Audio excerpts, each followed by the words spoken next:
Good evening and welcome. And we encourage you to pick up your water, coffee, or cookies and join the group as we gather. My name is Father Chris Panetta. I'm pastor at St. Camilla's Church, and I help here once in a while. But I have been a part of the Catholic-Muslim dialogue group here since the group began a year plus ago.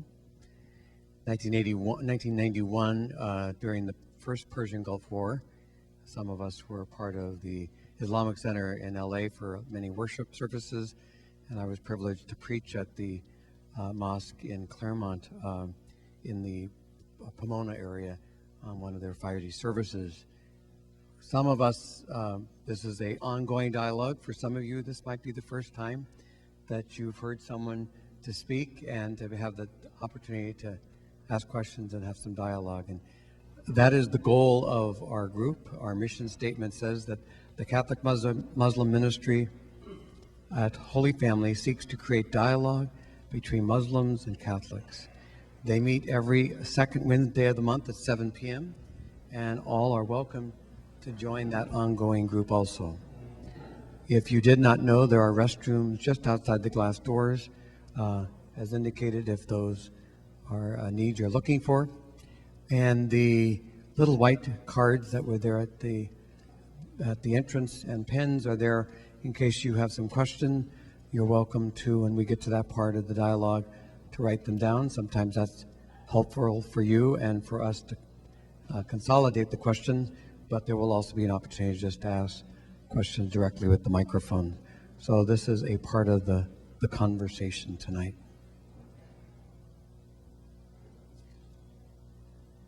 In each of our traditions, there is the best of us. And whatever faith tradition you might be, you could take a moment to think of what the best of your spiritual path when things go right. When I greeted Turk tonight, he said, "Your Pope is pretty good." For many of us, it's one of the best things of us. For other faith traditions, it might be a prayer group you're part of, a group that you worship with, a study group. It could be a parent or grandparent.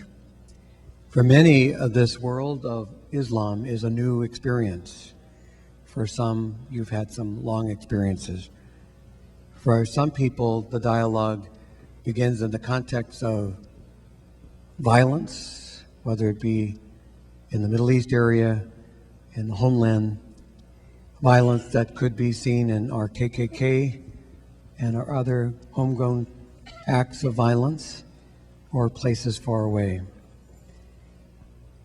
And in so many of our traditions, sadly, the name of God is invoked to bless those acts of violence, whether it be in the far past of the Inquisition or Crusades or further, or whether it be tonight on a street in our own land, or in Palestine, or in Israel, or in Iraq.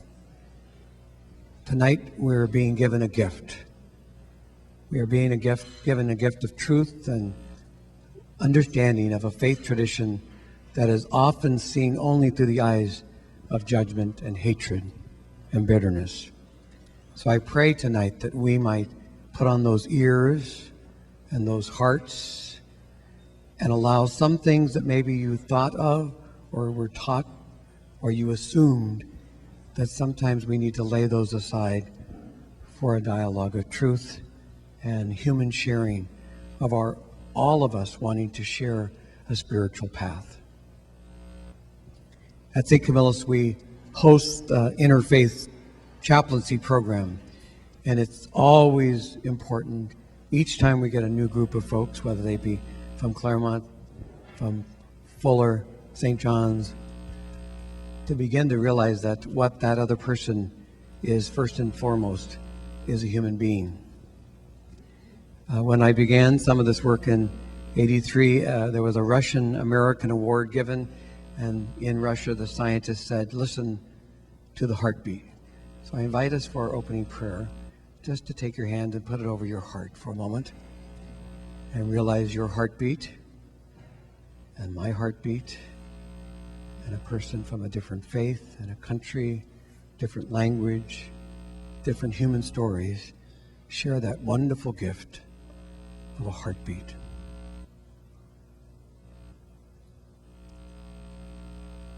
God of many names, divine, greater than all, may your heartbeat and our heartbeat one in love, one in hope, one in truth, one in forgiveness, and in this year of mercy, one full of mercy for self and others. Be with us this night. Still our heartbeat, that we might hear you and enter you, your divine path, as we try to live that path in our spiritual life, one day, 1 year, 1 generation at a time. Amen.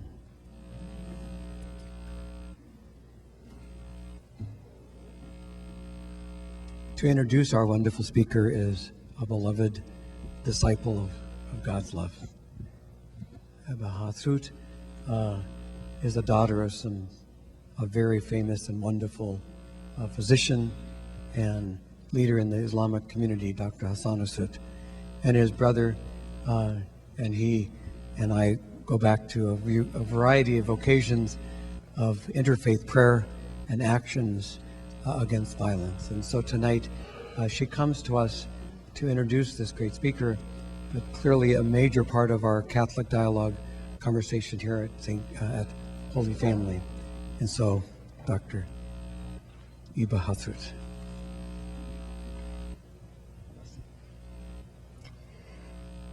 Good evening. As you're silencing your pagers and cell phones, I'd like to take a moment to thank my family and my friends at Holy Family for hosting this wonderful dialogue and giving us the opportunity to share our spiritual paths and journeys. My name is Ebba Hatsut. As a Muslim member of the Muslim Catholic Dialogue here at Holy Family, I'd like to welcome you all. And it is my privilege to introduce to you tonight's speaker. Jihad Turk is president of Bayan Claremont, an Islamic graduate school at Claremont School of Theology, and he is founding board member and adjunct professor of Islamic Studies at Claremont Lincoln University. Jihad is an academic historian of Islamic movements and science.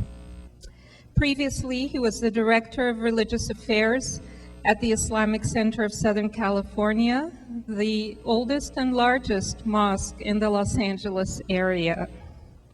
His research includes Islamic law, interfaith relations, Islamic reform movements, and community leadership. Jihad is particularly instrumental in motivating and inspiring youth. I witnessed that firsthand, and I can very comfortably say that he is a leader's leader. His affiliations include the UC President's Council on Campus Climate, Culture, and Inclusion, the Levantine Cultural Center, the Islamic Society of North America, the Christian Muslim Consultative Group, of which he is co-chair and co-founder. It is my privilege today to introduce Jihad, also a dear and loyal friend of me and my late father, and my son and daughter. So please join me in giving a very warm welcome to Jihad Turk.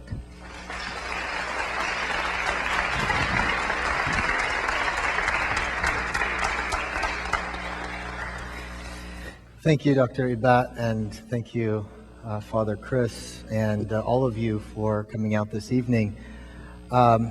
I understand that Holy Family is a very welcoming place, but I fear for you a little bit. The headlines tomorrow, Holy Family welcomes jihad. A bit about my name, because that's probably a question mark in some of your minds. So let me just start with my story first, and then we'll get into the presentation. So I'm an American kid from Arizona. My mom is from Oklahoma, and she grew up Methodist. And my father is an immigrant from Jerusalem. So my mom's from the Midwest, my dad's from the Mideast, and they met here in California and moved to Arizona, where I was born and raised. My father, I was visiting him just a couple of months ago, and I was going through some old photo albums, and I found in one of them this newspaper clipping from 1956, the year that he immigrated here to Modesto, California. And in that newspaper clip, it says, "Arab boy arrives in Modesto to pursue his dreams." And he was 17 years old and finished high school out here in Modesto, and so it was neat to see that bit of heritage or his history.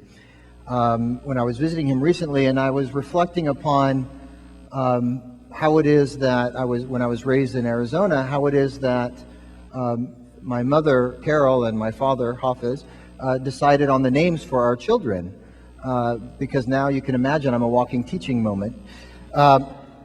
In the 70s, in Arizona, there wasn't a lot of diversity. You were either black, white, or Mexican. And my father, who had named me, who had chosen the two of us were boys and 3 girls, he had named the boys, and he had chosen jihad. And, you know, in Arizona, as I indicated, it was an unfamiliar name. And so when I was very active in sports and I was playing club soccer in middle school, I was, my teammates would call me Jay for short. And my father, I remember one time when the roster came out, he crossed out J-A-Y, Turk, and wrote J-I-H-A-D, and made dittos, for those of you who remember what dittos are. You guys know what I'm talking about.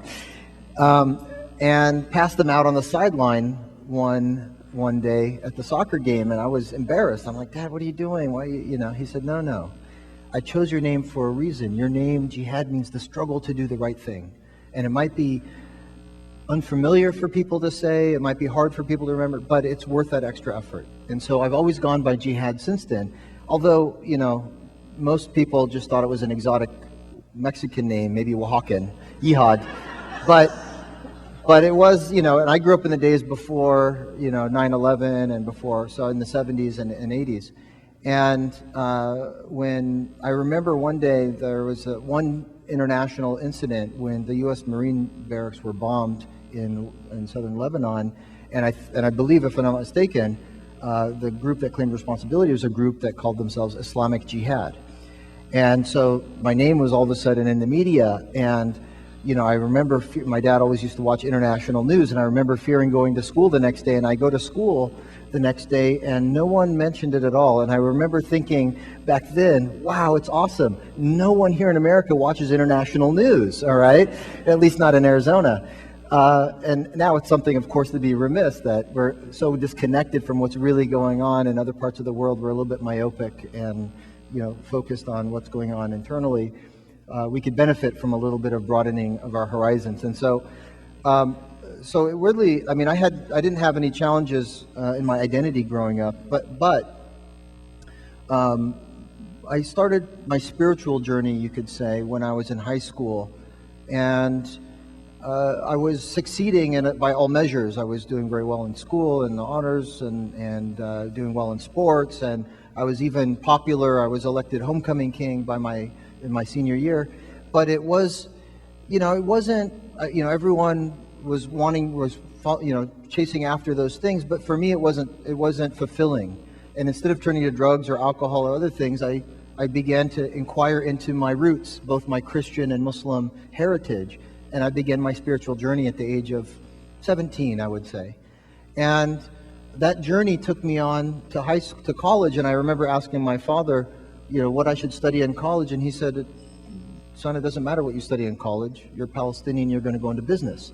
So he wasn't much help.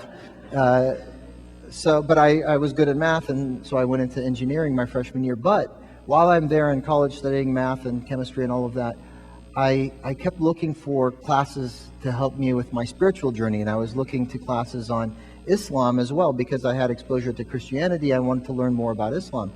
And there wasn't a lot there. My freshman year was at Arizona State University, and there was one class taught on Islam, and it was taught by someone who I would say had a hostile disposition to Islam, and so it was an uncomfortable environment in that classroom.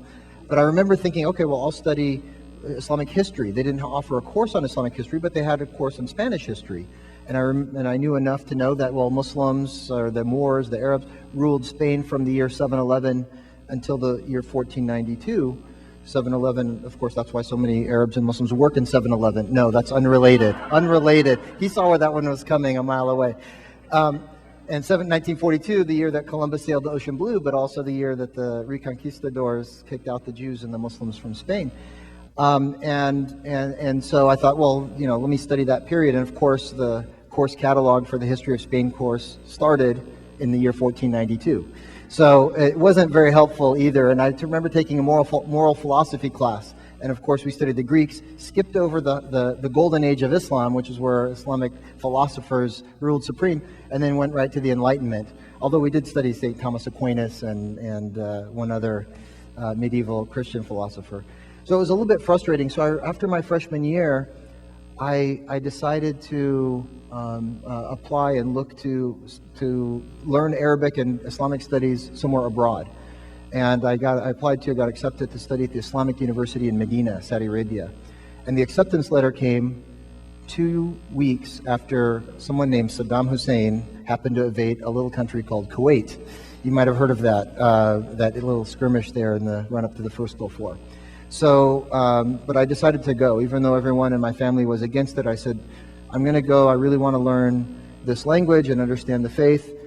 And when I came back, or when I was there and the war was going on around me, I said, what do I want to do with my life? What is it that I ultimately want to do?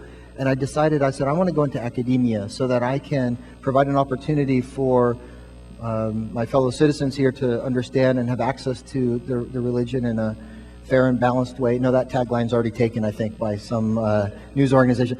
To present Islam in an accessible way, in an authentic way, but also give access to Muslim students who are on campus the opportunity to learn about their faith in a more profound and meaningful way. So I decided to transfer to that major, and I went to Berkeley and pursued my academic degree and ended up here at UCLA for my doctoral work. And it was there that I began, I was approached by the leadership at the Islamic Center of Southern California to serve as the imam or religious director, which I did for many years. And then the opportunity came to partner with the Christian seminary, the Claremont School of Theology, and form an Islamic seminary to train American Muslim imams. So having a background in both the seminary from the Middle East, but also Western academic education, sort of brings my two worlds together, plus the religious leadership experience, and create the first American Muslim graduate seminary in the country, right here in our backyard. So that's my story, and thank you very much for your time, and we'll talk to you. No, there's something else we came here to do. So it's my goal in the next, 3 hours and 20 minutes, right, that we have remaining, in the next, let's say 35 minutes, to give you an overview of Islamic theology so that we have sort of a conceptual understanding of Islam, and then quickly run through modernity, from 1400 years ago to the Islamic history that brings us to modernity, and get to the real questions that you probably are wondering is, why do you all want to kill us? So we'll get to those questions, why there is conflict and bloodshed and all of that happening around the Muslim world, and also in acts of terrorism here in the West. So let's begin at the beginning, and we'll start with a greeting of peace. And when I walked in here, I was greeted warmly at the welcoming table with this greeting, which evoked sort of uncontrolled response of a smile from me. And so this is really the visa, the passport to the Muslim world. 1/4 of the world's population is Muslim. only 15%, 15% speak Arabic, but all use this Arabic greeting of peace. So I'm going to teach you just the first half of it for time's sake. Assalamu alaikum. So I'm going to have you repeat after me. Assalamu alaikum. Assalamu alaikum. I watered it down a little bit because really there's a letter in there called an ayn. So it should be Assalamu alaikum. All right, but we're not going to go there. We're not going to go there tonight at least. Assalamu alaikum. All right, so you can either use that as a greeting or the response. It works both ways, although technically if you wanted to respond, you could reverse the order, wa alaikum assalam, but we're just going to stick to the first part. We're going to have you repeat after me 3 times, and then there'll be a test at the end of the presentation today. All right. Assalamu alaikum.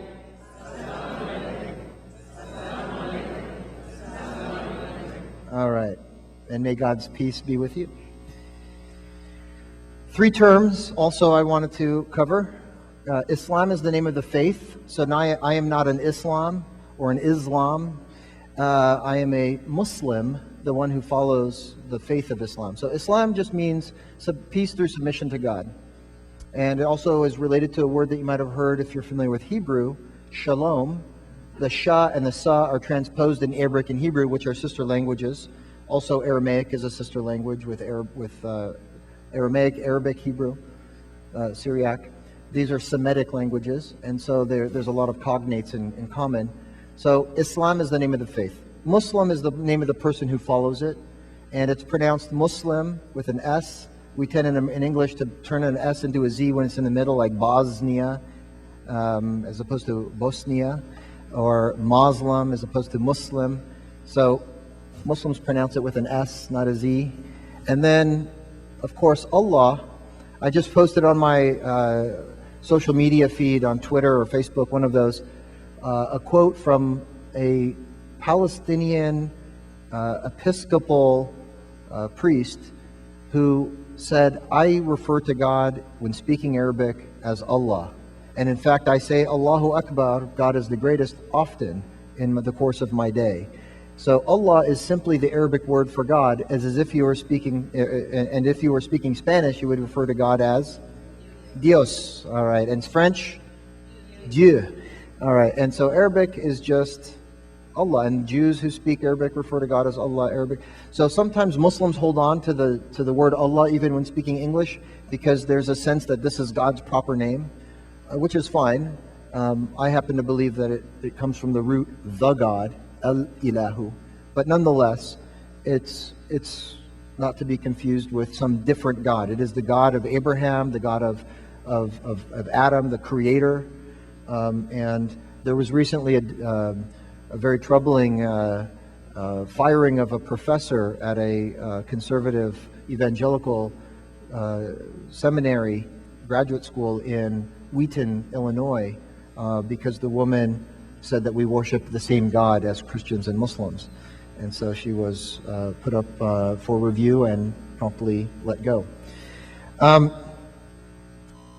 going to begin at the beginning, which is the story of creation. But before I do, I want to test you on what the greeting of Islam is. Ready, set, go.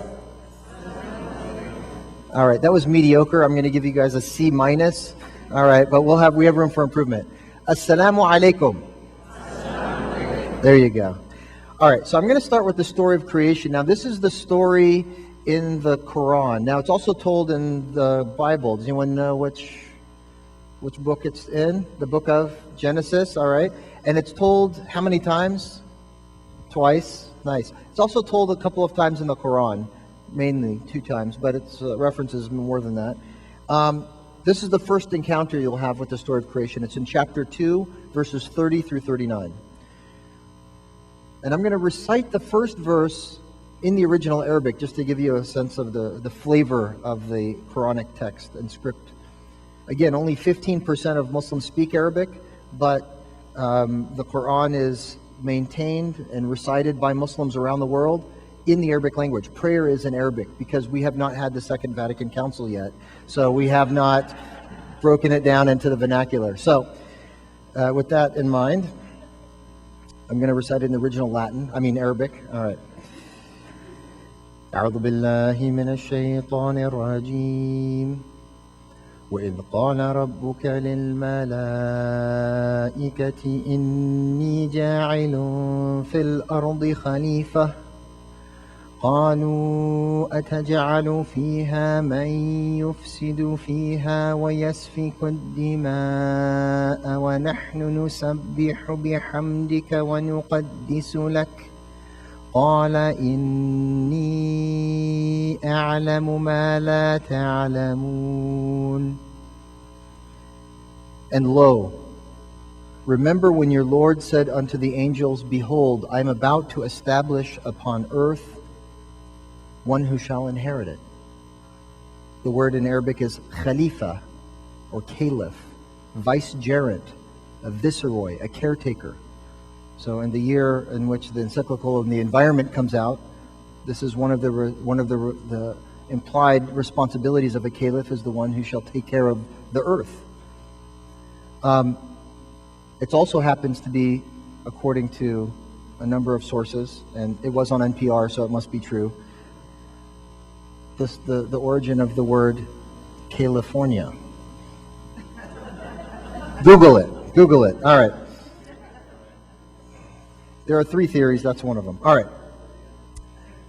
They said, the angels objecting to God. Now, just keep in mind here, I'm going to interject to the translation. In Islam, God is God. We don't personify God, so God is not gendered in Islam. We don't visualize God. But God is the creator and benevolent and good and one, singular. So Islam, we're very monotheistic. Angels exist, and angels are without free will, do God's bidding. They're obedient, they're good, all of them. There's no free will for angels. Some of you might be thinking ahead in the story. What about Satan?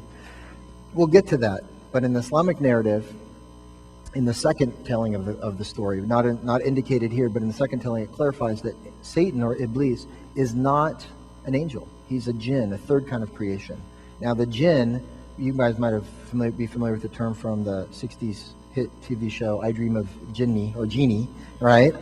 So a jinni, or genie, which is where we get the English word, does not live in a bottle, but is a kind of an otherworldly spirit that some are good, some are bad. They have free will, not like the angels.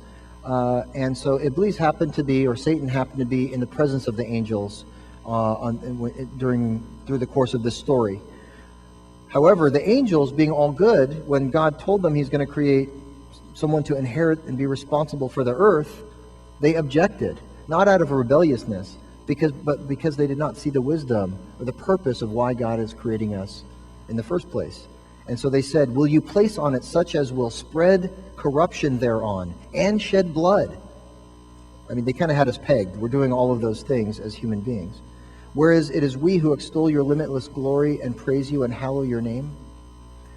So they didn't see the wisdom, and they challenged God in that, and God answered with the reason why we're all here. You guys ready? I know that which you do not know, was His answer.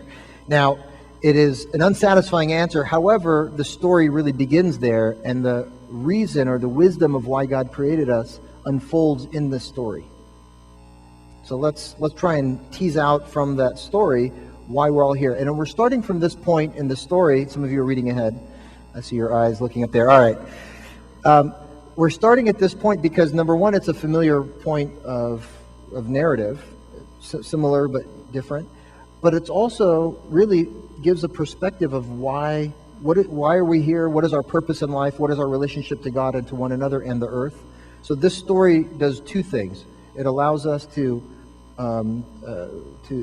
see the similarities and differences, and it highlights what Islam is all about as a foundation for a more contemporary conversation about what's going on in the world with Muslims. All right, so God taught Adam the names of all things, which is a little bit of an enigmatic statement. I'm going to pause there for a minute. We have only 25 minutes left, so we're going to try and do this quickly. What does it mean to know the names of all things? What could it mean? And this is not a rhetorical question. This is an actual question where you can raise your hand and I'll call on you. And if it's the wrong answer, I'll make fun of you subsequently. No. Feel free. Yes. What could it mean to know the names of all things? Yes. All right. To name something as control it. That's one possibility. What else we got? Knowledge. So knowing things is understanding them. Okay, I like it. What else? Yes. Yes, it does assume that things have already been created and are present to be named. Yes. Any other ideas? What's that? So knowledge, power. Okay, what else? Speech. Speech, language. To know the names of things is to know language. Now, follow me a little bit here, because I'm going to suggest that based on the understanding that what Adam was taught or endowed with, this capacity, wasn't just language, but language as a foundation for abstract, complicated thought, which is a prerequisite for understanding choices that we may make and the consequences of those choices, which is, in other words, free will. So this little phrase, he taught Adam the names of all things, really is God telling the angels, look, here's Adam who's going to inherit the earth. Here's what I'm giving him, free will, as expressed in this very simple sentence that highlights our language, our cognitive ability. Because it's really because of our language and our cognitive, because of our sophisticated language, that we can think such sophisticated thoughts. And if there's any neurologists in the room who want to back me up on that, I'll take it. But if not, you'll have to either trust me or Google after I finish my talk. But this is something that there is a connection between language and free will, in the sense that it helps us understand the consequences of our action. So he taught Adam the names of all things. Then he showed them to the angels and said, you do what Adam can do. You name these things if what you say is true. What is it that they said? They said, well, they didn't really say anything. They just asked a question. But what the implication of that question was, there's no point in the creation of human beings other than a negative one. There's no purpose. It's all going to be bad. So God said, well, you demonstrate this ability if what you say is true. And of course, the angels, who are without free will, replied, limitless are you in your glory. No knowledge have we except that which you have taught us. Verily, you alone are all-knowing and truly wise. So he said, showing off his newest creation, O Adam, convey unto them the names of these things. And as soon as Adam conveyed unto them their names, God said, did I not say unto you, verily I alone know the hidden reality of the heavens and the earth, and know all that you bring into the open and all that you would conceal. And we told the angels, prostrate yourselves before Adam. And they all prostrated themselves except for Satan, who refused and gloried in his arrogance, and thus became one of those who denied the truth. And in the second narrative it said, and Satan was not an angel, but he was wakana min al-jinn, he was one of the jinn, who happened to be hanging out with the angels and included in that commandment to prostrate. Now here he was also having free will and demonstrating it here through his rebellion. Maybe had jealousy because he didn't also have the inheritance of the earth. For whatever reason, it says here, he denied God's command. He gloried in his arrogance. He became conceited, or really he had an inflated ego. And thereby he became one of those who denied the truth. He became a rebel against God. And we said, O Adam, dwell you and your wife in the garden. Let me just pause here for one quick second. Where did his wife come from? No introduction or anything. No grand introduction. However, even though she doesn't get a big whoop-de-doo of an introduction, she's also not scapegoated for what follows, and I think we know what follows, right? We all know the story. She is not scapegoated, which is an important, it might seem like a subtle point, but it's an important point, because there is this notion as a theme in the Quran that men and women are spiritual equals. They're not, one is not more to blame than the other or superior than the other in terms of gender, necessarily. Although some of you are better than your spouses, but you will know personally which ones of those are they. So we said, dwell you and your wife in this garden, and eat freely thereof, both of you, whatever you may wish, but do not approach this one tree, lest you become wrongdoers. Now, of course, they're in the Garden of Eden, right? And what was the tree that they're not supposed to approach? Apple tree? No. Father Chris is shaking his head. No, what have I done? All right. It's the tree of knowledge of good and evil. right? It's not mentioned in the Quran what kind of tree it is. It just says this one tree. You can eat anywhere you want except for this one tree. Yes? It's the royal we. So God is one. There's no debating it in the Quran. And so God, when speaking majestically, refers to himself as we, or our, or in the plural. And it's kind of like when Obama signs the Affordable Health Care Act. We just signed this legislation, right? He's only one guy. He used many pens, though. But he's just one person. But, you know, it reflects the Arabic also, which is a plural. And then sometimes in the same verse, he'll switch from the majestic to the singular to switch the sentiment of the expression from one of majesty to one of intimacy. So sometimes in the same verse it'll change from plural to singular. But there's no debating, there's no doubt or question mark. God is one in the Quran. In fact, that's the major theme of the Quran. Thank you for the question, though. So two things. Number one is I was interviewed for a series on the History Channel a few years ago for a program entitled The Garden of Eden. And it was an hour-long program, and it was myself and a rabbi and a priest. And we each told our respective narratives of the garden, Adam and Eve, and the Garden of Eden. And they summarized our narratives in the first 5 minutes of the program, and for the rest of the 55 minutes, decided to search for the Garden of Eden. So, spoiler alert, they found it.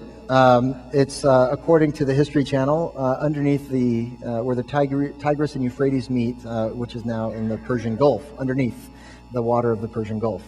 I haven't verified that for myself. You'll have to go there and check that one out on your own. So that's number one. Number two is they're there to eat wherever they want except for this one tree. Again, highlighting this notion that what was implied at the beginning was free will. Because what is it that they're given the opportunity to choose to follow or obey or disobey? Also, Satan, he was given a command, he chose to disobey. So this is really what's being highlighted here. But Satan caused them both to stumble therein. In other words, he tempted both of them, and thus brought about the loss of their erstwhile state. In other words, got them kicked out of the garden. And so we said, down with you, enemies unto one another, and on earth you shall have your abode and your livelihood for a while. Thereupon Adam received words. So really quickly here, Adam and Eve both disobeyed God's command. Satan disobeyed God's command. Why is Adam so human? Why is Eve so human and Satan so satanic? They all disobeyed God's command. We're sympathetic. Adam and Eve, they're sympathetic characters. We name our children Adam and Eve. I don't know anyone, I don't suspect anyone here names their child Satan. All right, so why is it that they all disobeyed? Why do we give Adam and Eve such a pass? Anyone? Bueller? All right. Someone recognize that reference from 30 years ago? All right. Well, perhaps it's in what follows. And some of you in the Catholic Church might be familiar with this concept as well.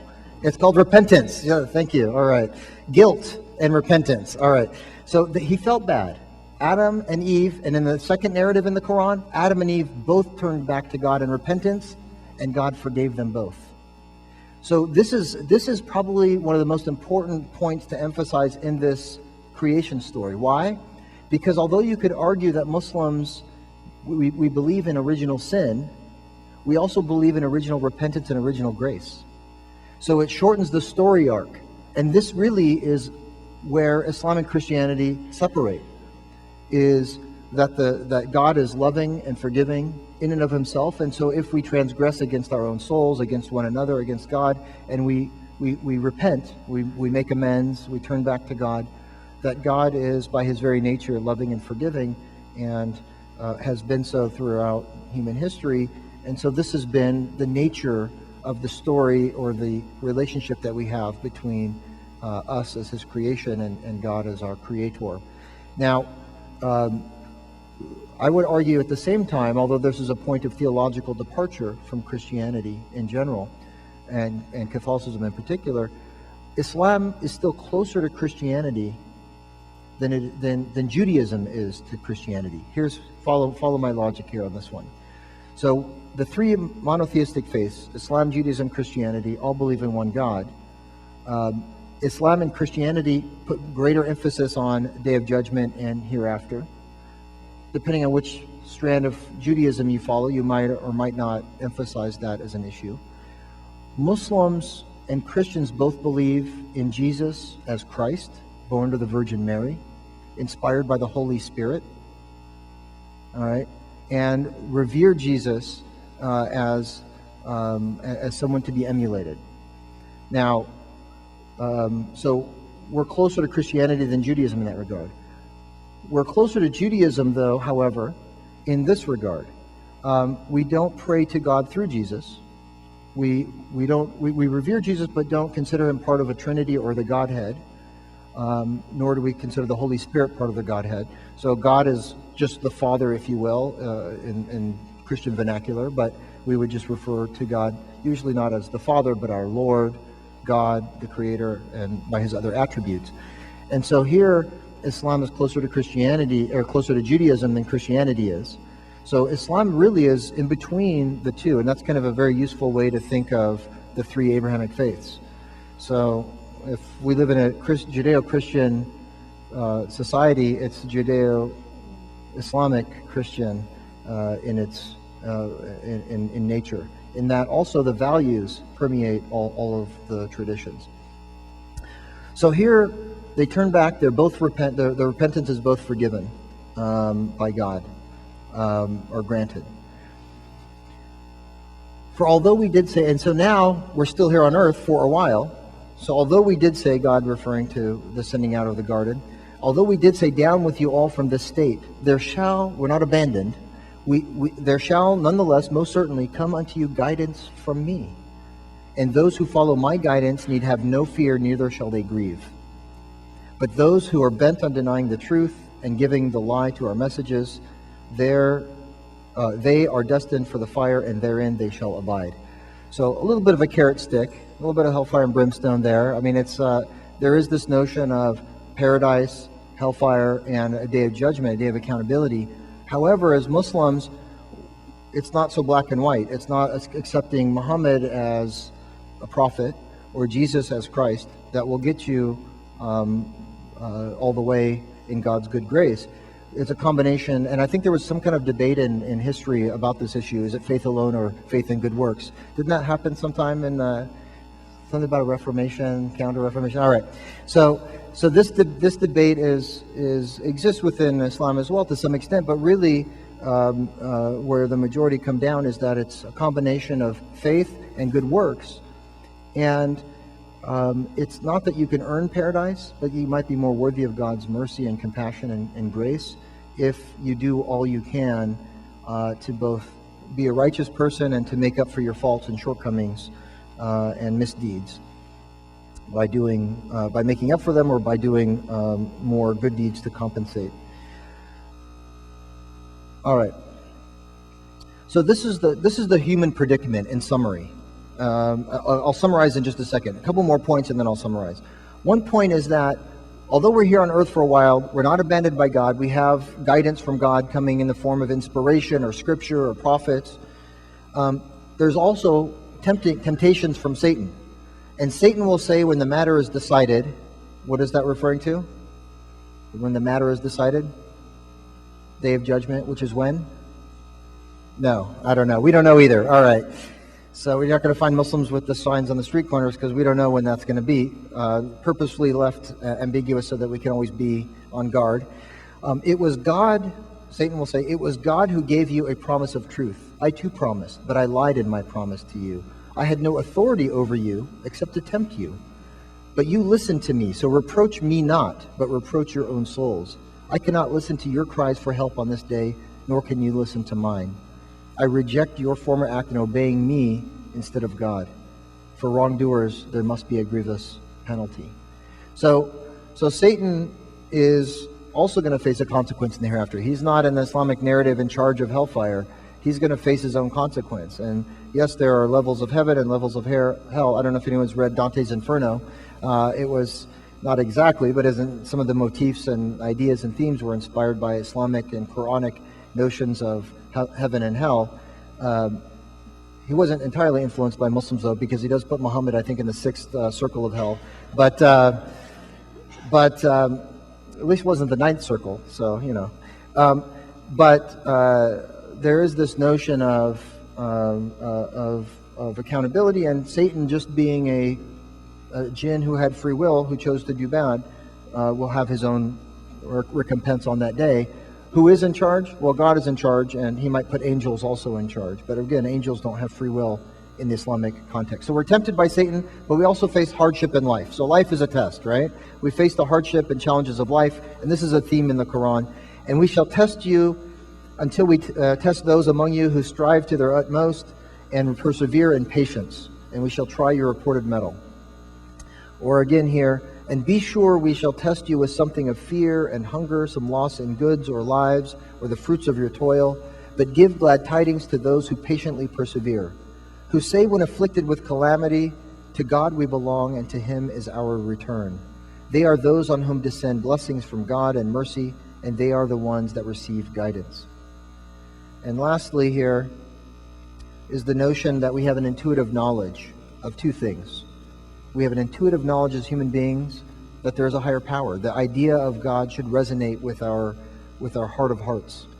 For here it is in a primordial contract that God makes with the descendants of Adam. God says, when your Lord drew forth from the children of Adam from their loins their descendants, and made them testify concerning themselves, saying, am I not your Lord who cherishes and sustains you?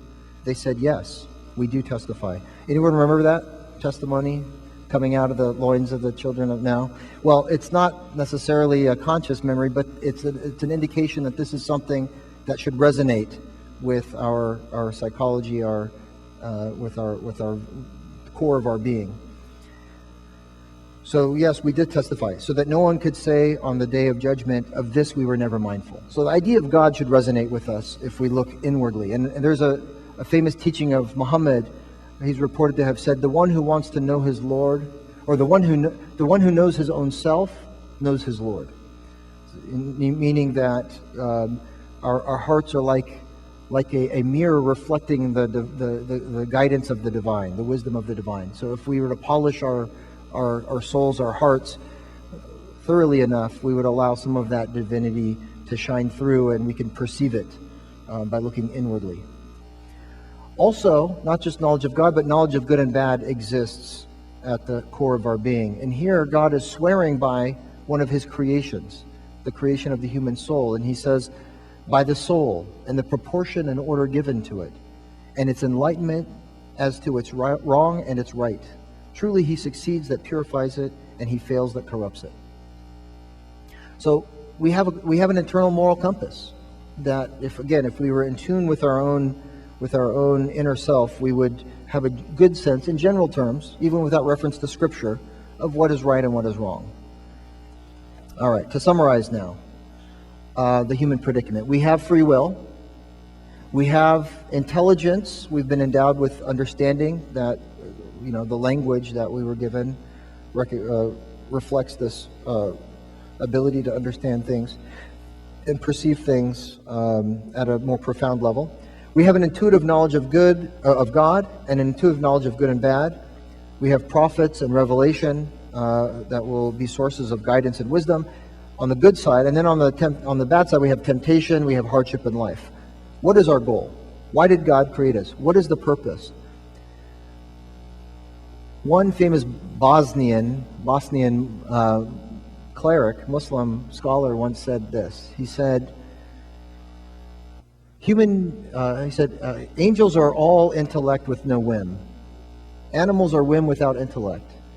Human beings, we have both, whim and intellect, or emotions and intelligence. He said, if we allow our whim to overwhelm our intellect and influence all of our decisions, or dominate all of our decisions, then we will be lower in rank than the animals. Not that the animals are in a bad position, but we will be culpable. They won't be. However, if we allow our intellect to guide our whim and our emotion and control it, not to suppress it, but to guide it in the right direction, then we can attain a rank higher even than the angels. And this is what's implied by this notion of the angels prostrating before Adam. They're prostrating to Adam, the archetypal human being, the patriarch of humans, to indicate that there's a potential that we have as human beings to be higher in rank even than the angels, and be deserving, if you will, of God's grace and His mercy. So this is our goal in life, is to try and face our challenges, face the trials and tribulations, face the hardship, face the temptation, and to fall short and learn from our mistakes, to grow in our character, and to try and be in a closer proximity to God through those struggles and through those efforts of life, so that by the time of our death, we will have grown as human beings, become better people, and again, be prepared for that standing before God in the day of judgment, in which we will be individually held to account and hope for God's love and mercy to prevail. Although we demand in this life justice, on the day of judgment, none of us will be demanding that God treat us justly. We will all be turning to God and asking Him for His mercy and His compassion. All right. One last point before I cover 1400 years of Islamic history in 3 minutes. Interfaith relations, something that you have been pioneers of here for many decades. There is a commandment in the Quran to be engaged in interfaith relations. It's a commandment. For in chapter 2, verse 148, God says, to each is a goal to which God has turned him. In other words, it's God's will that there be diversity.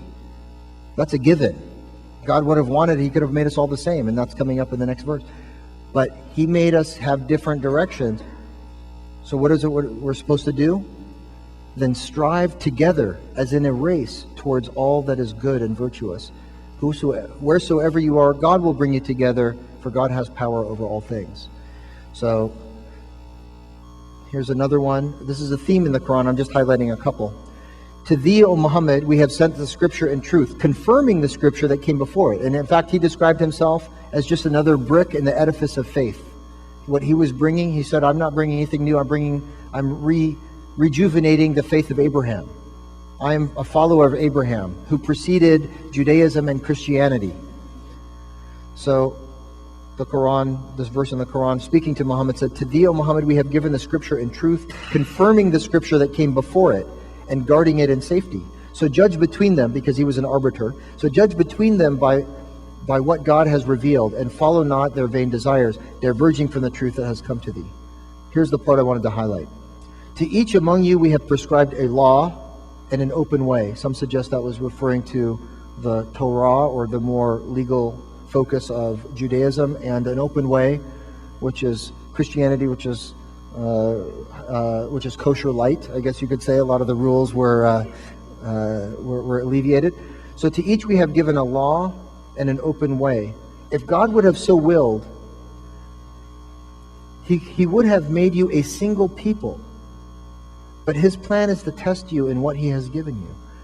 So here's the commandment reiterated. So strive as in a race in all virtues. The goal of you all is to God, and it is He that will show you the truth of the matters in which you dispute. So this is our mandate from God. It's to find the common ground and to work collectively together on what will benefit humanity and be in service of one another.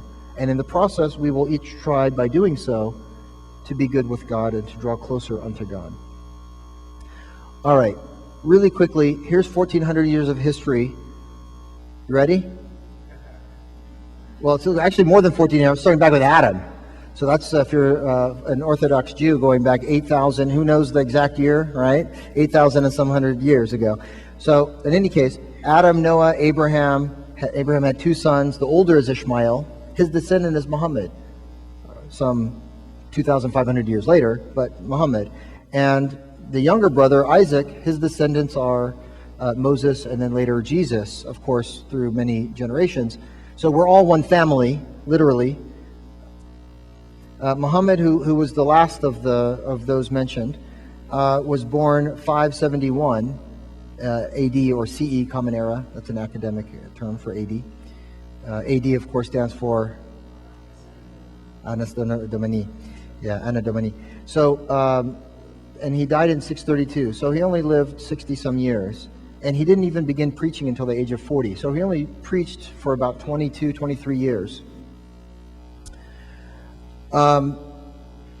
He taught the following: that there's only one God, that angels exist, that God sent prophets to be a guide to humanity. Some of them had scriptures, the Torah, as I was told by my mom, Carol, when I was in kindergarten, I was being tested on issues of articles of faith. Said, yeah, what were the scriptures? I said, well, Moses had the Torah, Muhammad had the Quran, and Jesus had the gossip.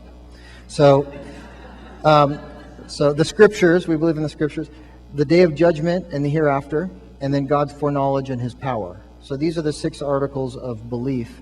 And then there's 5 practices. To declare belief in one God, to pray 5 times a day, to give charity to the poor, to fast during the month of Ramadan, which is coming up in less than 1 month, and to make the pilgrimage to Mecca at least once in your lifetime if you're able. So this is all it takes to become a Muslim, is simply to repeat this phrase. So everyone raise your right hand and repeat after me. No, I'm just kidding. I declare that there is no God but God, and that Muhammad is the messenger of God. Prayer 5 times a day. So here we have, I believe it's in Malaysia, but I'm not 100% sure, a group of people praying outdoors. And this is what we say in our prayer. This is the equivalent of our Father, right? So we would say, in the name of God, the most gracious, the most merciful. This is repeated in the 5 daily prayers, multiple times. All praise is due to God, Lord of the worlds, the most gracious, the most merciful, master of the day of judgment. It is you alone that we worship, and you alone that we ask for help. Guide us along the straight path, the path of those upon whom you have bestowed your blessings, not the path of those upon whom is anger, nor the path of those who have gone astray. And we would conclude that prayer by saying, Amen. Amen. We would say Ameen. So that's very close. All right. So this is at the heart of prayer, and so maybe you're looking at that and say, well, that's a prayer that I could get into, because there's a shared sentiment there, right? This is the Blue Mosque in Turkey. To me, it's one of the most beautiful mosques in the world. Have anyone been to Istanbul? All right. It's awesome. It's an awesome mosque. This is, of course, the Dome of the Rock. This is where my father grew up. He was born and raised in the courtyard. He was born in the closest apartment to this in the old city and grew up in the courtyard of this mosque. This is, of course, you were there? All right. And this is, of course, anyone know where this is? The Grand Mosque of Cordoba in Spain. Excellent. All right. Well-traveled group. All right. Now, the third practice is zakat, or charity. And this is a practice of giving 2.5%, it's not a tithing, it's not an income tax, it's a savings tax. And you give it to the poor, not to the mosque. Although you could give it to the mosque, you're not mandated to. The mosque would like you to give it to the mosques, but you're free to give it to the poor, the needy, to charity in general, and also to a mosque if you choose. Not to a clergy, although we don't really have clergy. So even though I was the imam, I wasn't ordained. The mosque foolishly decided to hire me and ask me to lead the community, but it's not because I was, there's no hierarchy. It's hard to fathom as Catholics, right? There's no hierarchy. We're the most disorganized, organized religion on the face of the earth, but somehow it all works out. I mean, as you heard in my bio, I co-founded this Christian Muslim consultative group, and we have Father Alexei Smith representing the Catholic Church, who's a very dear friend, and every mainline Christian group as well, Protestant group. And we decided to put together a study guide that pairs up mosques and churches called the Standing Together Study Guide. And in one chapter, we decided to dedicate to cultural diversity and diversity of worship. And so we went around and we had taiko drumming in a Methodist church in little Tokyo. We had, First AME Church in South Central LA. We had Presbyterian worship. We had it all, and very diverse, different music and different dress and different, everything was different. Then we said, well, let's show the diversity. We have over 80 different nationalities of Muslims here at the mosque alone. Let's show some of the diversity of Muslim worship. There was none. We said, let's go to like a Shiite community. The same. We're extremely boring. We have no bells and smells, as you guys say, right? We're just, The fanciest we'll get is a beautified recitation of the Quran, much better than what I did at the beginning here, but that's about as the degree of embellishment that you're going to get in our services. So we're extremely diverse, but very uniform, no matter where you go. And I was in China, I was in Indonesia, I was in Africa. Muslims pray 5 times a day, the same in Arabic, and so there is a simplicity there, and both of the creed and the practice that allows you to plug in anywhere and be part of the same community. And of course, all you have to do to gain acceptance is simply give the greeting, which is what? All right, so 20% of you got a passing grade on that one. All right. Now, this fourth practice is something called fasting in the month of Ramadan, and I could not figure out how to picture not eating. So maybe like having a person staring at food. I wasn't quite sure how to put this in a slide, so I just put people praying, because Ramadan is a time of 4 things. It's a time of self-restraint and self-discipline through not eating, pretty much having a very early meal in the morning before dawn, skipping lunch, and having a late dinner after sunset, which during these long days of June, which is when it starts next month, there'll be extremely long days, although it's not as bad as the people in Alaska where it's like 20 hours. All right, so it's a long time without eating every day. At night, everything goes. You can eat and drink and etc. Be merry. So you learn self-discipline, but it's also a time of study of the Quran, because it's the month in which the Quran was first revealed to Muhammad, and so it's a time in which Muslims, we reread and study and engage with the Quran. It's also a time of community, for we gather together as a community to break the bread together in the evenings, and it's a very festive and a bonding experience for the community. And lastly, in addition to the 5 daily prayers in Ramadan, each prayer lasts 5 minutes? 25 minutes of prayer spread out throughout the day. In Ramadan, there's an extra prayer that's 1 hour long, in which 1/30 of the Quran is recited while you're standing. So it's an extra. So you've been fasting all day. You get to eat and then come right back to prayer and stand for a full hour in prayer in these groups like this every night for 30 nights. At the end of that the end of those 30 days, there's a party. It's called an Eid. That's one of our 2 festivals in the year.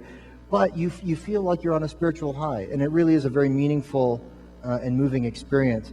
I don't know if any of you know Reverend Ed Bacon, who's retiring now at All Saints. He's been doing the fast with us in Ramadan for almost 10 years now, I think. So he enjoys the practice. And what the verse in the Quran says about fasting, that fasting was prescribed for you just as it was prescribed for those who came before you, because there is a Lenten tradition in Christianity as well. All right. And lastly, Hajj, or the pilgrimage. And this is if you look here, it's a once-in-a-lifetime journey to, if you remember when Ishmael in the book of Genesis was sent out into the wilderness with his mother Hagar, they went into the desert wilderness, which Muslims believe was Mecca. And they built a sanctuary to worship God, and Abraham visited them on occasion, and Ishmael and Abraham together established the sanctuary to worship God called the Kaaba. And there's a mosque built around it, and it's a place where roughly 3 million Muslims go all at the same time during the season of pilgrimage. And it's a transformational spiritual journey. It's a place where someone like Malcolm X, who used to be a black nationalist, went and had his heart transformed and said, "No longer do I hate the white man. The white man is my brother."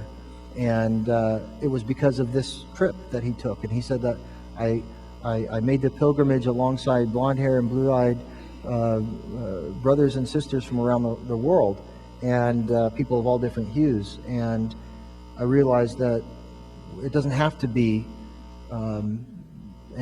antagonistic between our races. And so he still came back and fought for civil rights for blacks in America, but he wasn't anti-white as he was when he left. There's a symbolism. You wear white garb, kind of like what Gandhi wore, right? You just wear simple white clothes. He did it for a different reason, having to do with boycotting British textile industry. But here you do it just so that there's no differentiation between rich and poor, and that everyone looks equal. and you don't know who you're praying next to. It could be a king or it could be a pauper. So, and then, of course, the most fascinating thing for me was that this entire ritual, it's about a week long, you go there, you walk around the Kaaba and you have a conversation with God.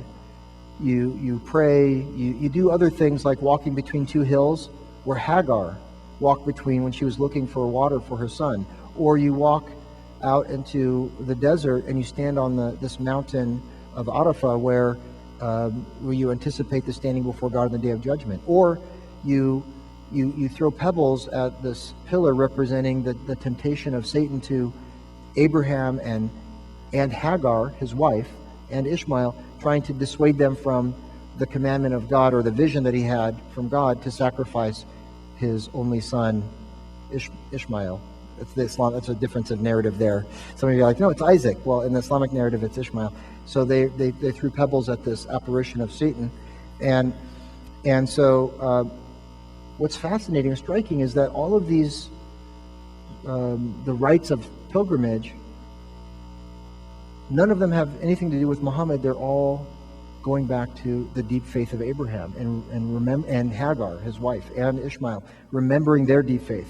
So this is the most important, and this is our second holiday, is the commemoration of the faith of Abraham.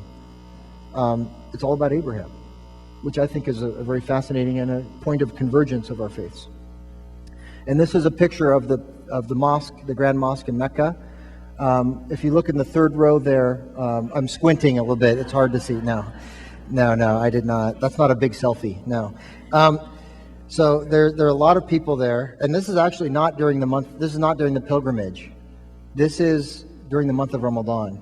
And the reason why I know that, it's because everyone's wearing white. All the men are, and you can see a patch of black over there in the corner. Those are the women. And only in the month of Ramadan is there such uniformity of dress, because most of the people there are from Saudi Arabia. When it's the Hajj, everyone's wearing all different kinds of colors, the men and the women, and they're more interspersed than this. So the men and the women are all intermixed, and it's a lot less organized. So, but a lot of people go for Ramadan, but they also go for the Hajj. This is another mosque in Medina where Muhammad lived the latter part of his life, and where he's buried as well. All right, so now I've eaten up into the question and answer time, so I'm going to go quickly and just show you pictures and then answer your questions. So look at the pictures. I'm going to make a general statement about what's going wrong in the world today and then open it up for question and answer. The sources of authority: Islam, the Quran, Sunnah, consensus, all of that makes Islamic law, or as we like to affectionately call it, Sharia. All right, Sharia. All right. Yes, that is Sharia. Sharia. So we can talk about that later. This is the way the world looked before Islam. Islam happened, and then Islam spread. All right. There was a golden age of Islam. This is the summarized version, by the way. The golden age of Islam had a few features. One is the advancement of sciences, development of philosophy and the humanities, tolerance and protection of minority religions, Maimonides, or as my rabbi colleagues like to call him affectionately, Rambam, Rabbi Moses bin Maimon, or Maimonides. He stated that it was the golden age of Judaism living with Muslims in his era. Muslim Spain, of course, there was architecture that happened. Here's Richard the Lionhearted, the Crusades, playing chess against, of course, Saladin or Salahuddin. And if you look closely, Salahuddin is one move away from checkmate. I checked, I'm not joking. He's one move away from checkmate. All right. This is actually Hebrew, if you look carefully, because there are medicine and chemistry and alchemy, alcohol. A lot of the words that start with al were from Arabic origin, not just California, but we get words like coffee, sugar, all the important stuff that you need to get through your morning. It comes from Arabic. So sugar comes from sukkar, and through Spanish, which is, what is it? Azúcar. And then, of course, we have all kinds of cognates in common. But and then coffee, qahwa, and then kahve in Persian, and then cafe in French, and coffee, of course. And what is it? Kahi in Japanese. All right, so then the Ottomans took over from 1290 to 1922. All right, yes, history happened. All right, knowledge of the classics, the House of Wisdom. So there was this period of time in the 9th century in which the House of Wisdom was formed, Dar al-Hikmah as it's known, by the Caliph al-Ma'mun. And it brought together all of the collective knowledge of the time from the Greeks and the Syriacs and the Byzantines, philosophy, medicine, Galen and Plato, Aristotle, all of those were translated into Arabic and preserved because those texts were lost to the West, preserved in the Arabic and then reintroduced as a result of the Crusades and some Muslim contact in Spain and Italy. So Islam and science, there wasn't really a conflict because there was no church to put a cap on where the scientists were going, and the scientists were often theologians. So there wasn't really a problem. Books flourished. The largest libraries in the world were in places like Baghdad and in Spain. Unfortunately, those libraries were destroyed in 1258 by the Mongols when they sacked Baghdad and dumped them into the Tigris and Euphrates, turning them black with the ink of the books, and burned in the Inquisition in Spain. Here's a picture of Aristotle imagined. Botany, alchemy or chemistry, medicine. These are some medical surgical instruments, although I would not want to be operated on by any of those instruments today. Hospitals were developed by the Arabs, by the Muslims, so hospitals are a Muslim invention. Quarantine wards, everything that was all there. It was actually one famous Muslim physician named Ibn Sina, also known in the West as Avicenna. He wrote a book called Al-Qanun, the Canon, which was used in Oxford for over 5 centuries as the main medical reference book. Arabic numerals were developed by the Arabs, and so the guy who was on the plane the other day, who was the math whiz from MIT, who got someone called the cops on him because they thought he was writing something suspicious. They were right to do that because he was writing in Arabic numerals. He was writing a math problem, and someone just didn't recognize it and said, "Oh, this is suspicious," and they pulled him off the plane and interrogated him. Some say that the Arabic numerals that we use have that many angles, and that's how the symbols were arrived upon.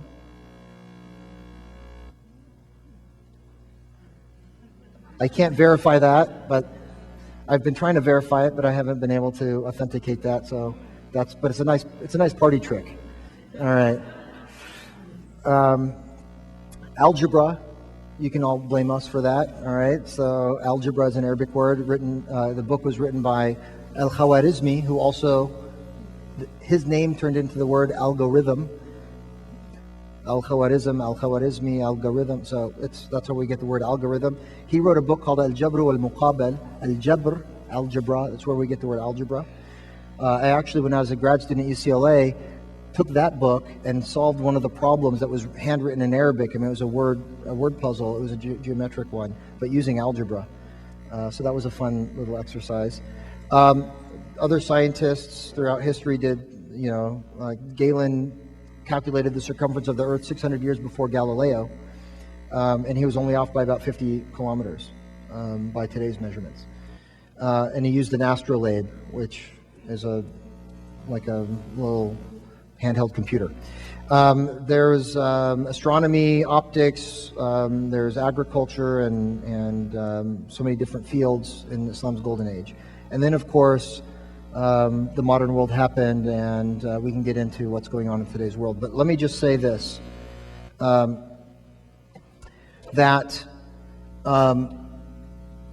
this is a thesis for what's really going wrong in the world. And I'm going to challenge probably most of your perception about what's going on in the world, and definitely challenge the media narrative about what's going wrong with Islam and what's going wrong with the world, and simply put it in these terms.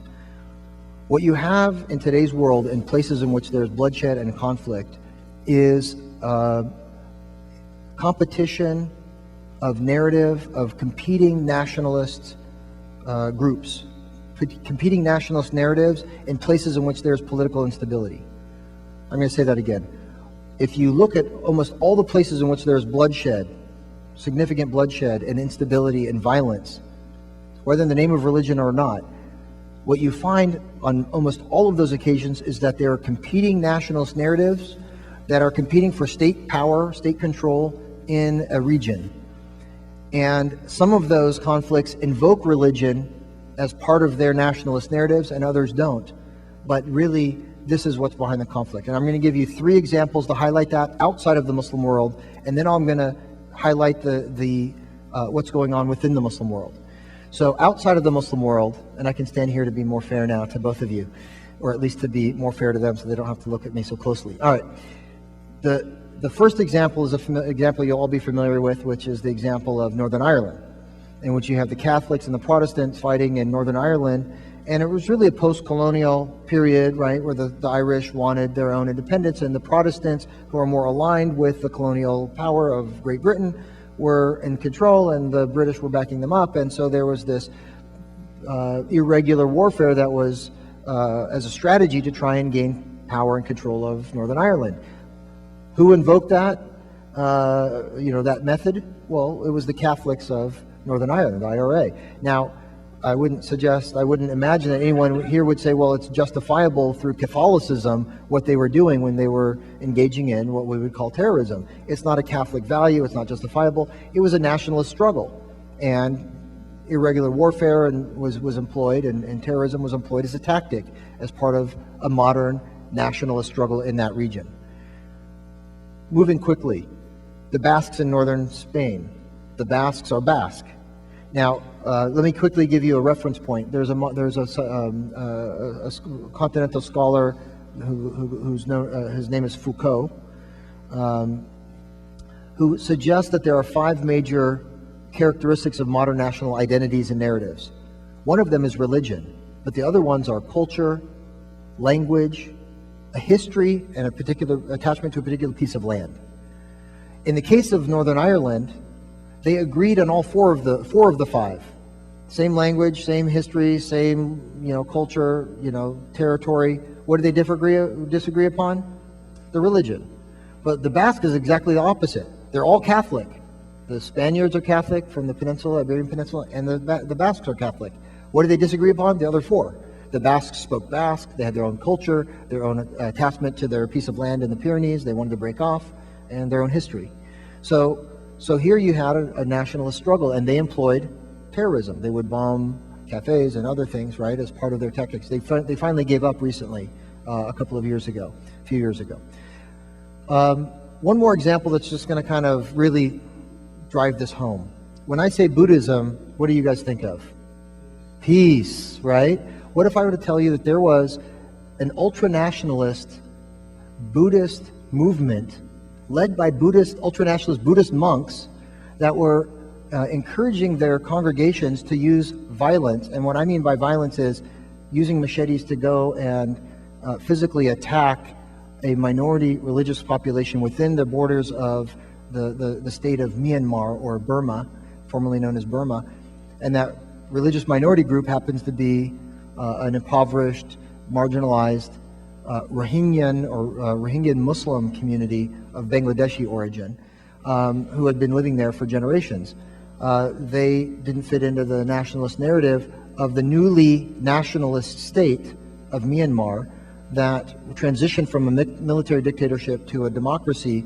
And at a graduate school, the U.S. State Department had brought over a delegation from Myanmar to our university, we're in partnership with the Buddhist University, University of the West, and a Christian and a Jewish seminary as well. They brought them to us to explore how the Buddhists and the Muslims can get along.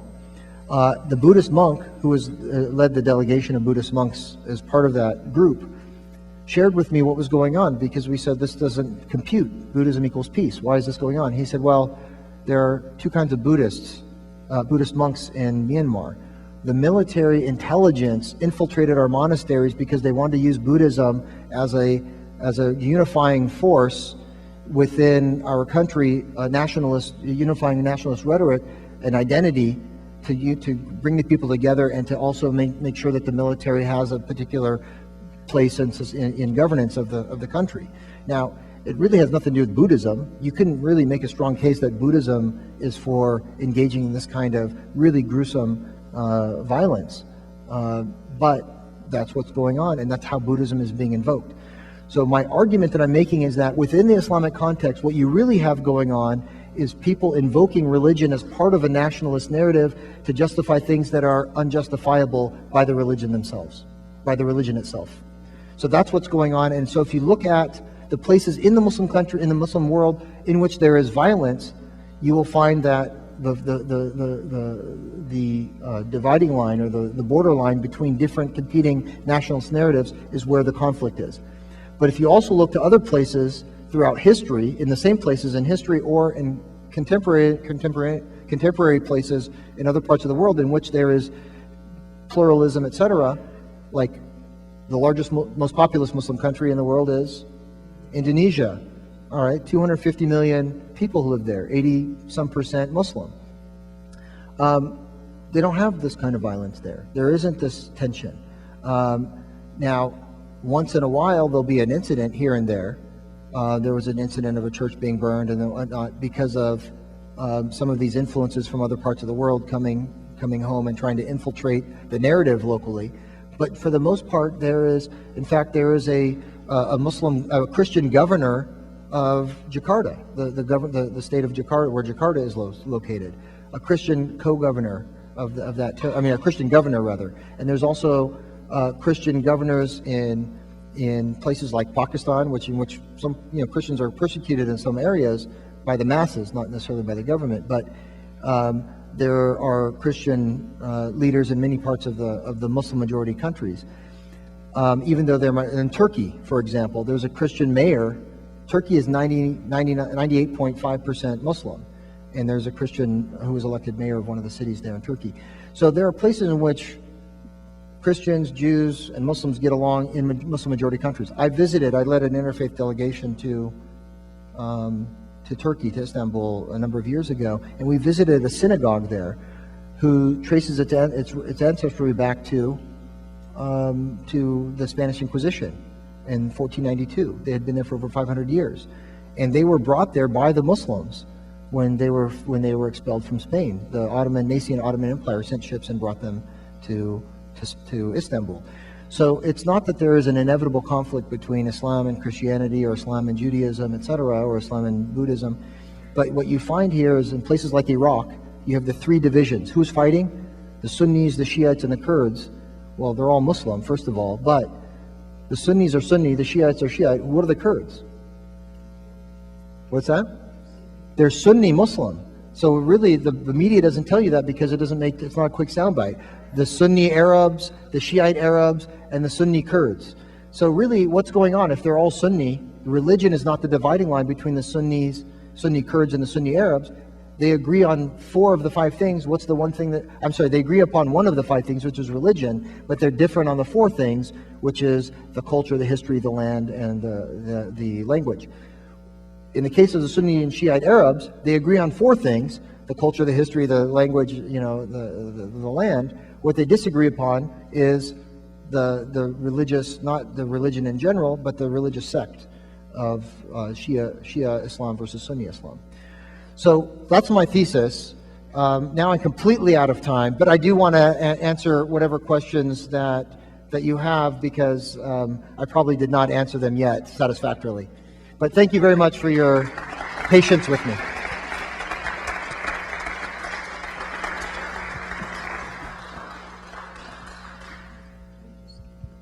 So in preparation for questions, you have the choice of standing up and making a question, and we ask that it be a question, not a comment, and that you observe the time limit to give everyone a chance. You also have the option of writing questions on cards and forwarding them to us. Just raise your hand and someone will pick up. All right.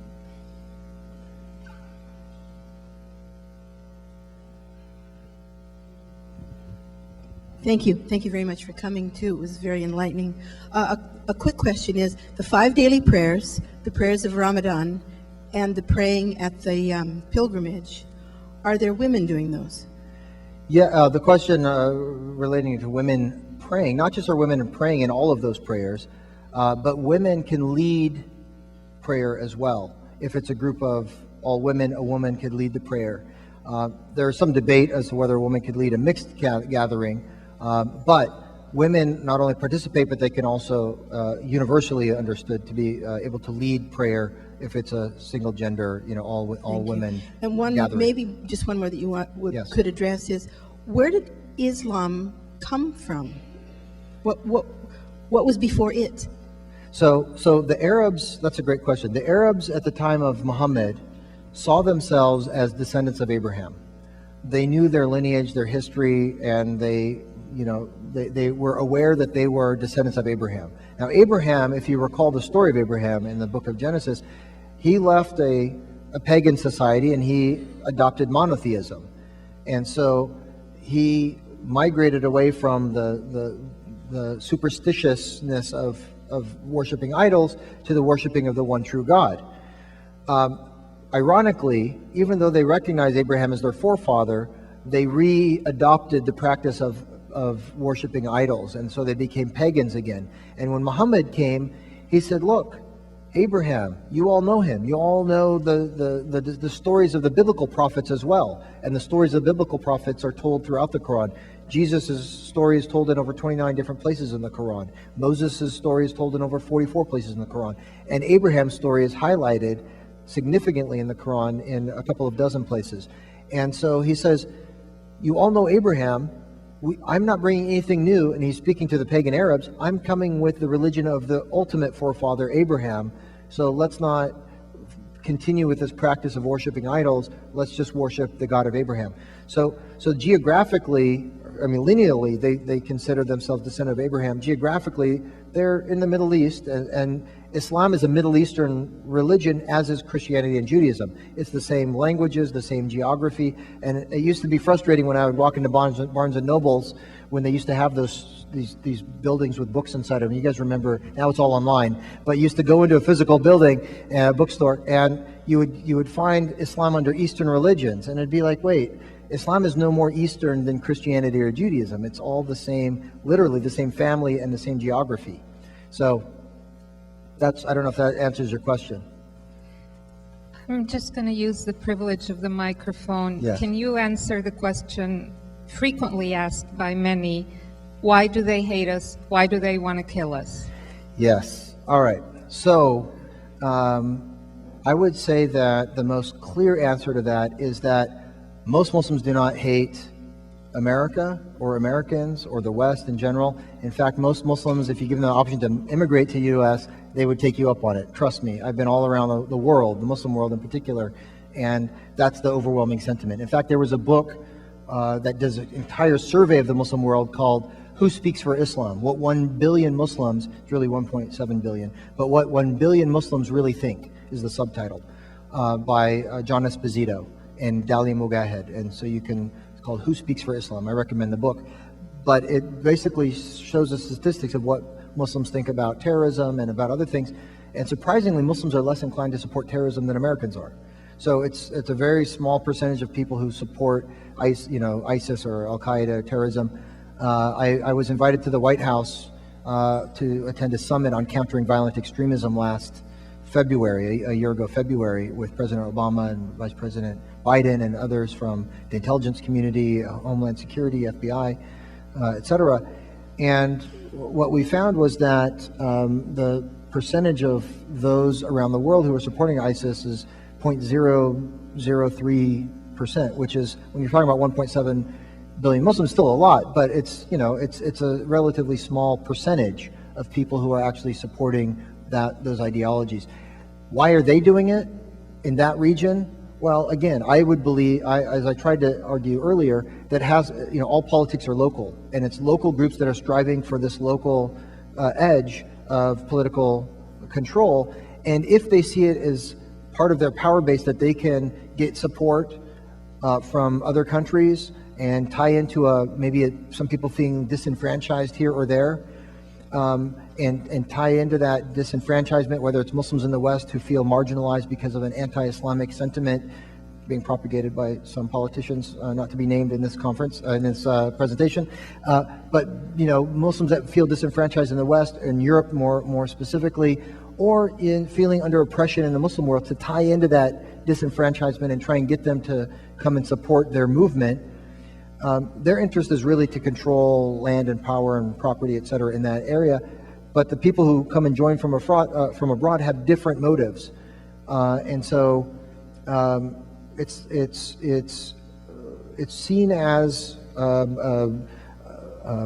part of their narrative is like push back to the colonialism of the past and going back to the Crusades and this kind of clash of civilizations. Some Western academics and politicians have this notion of an inevitable clash, and some Muslims have it, but they're on the minority, I would say, on both sides.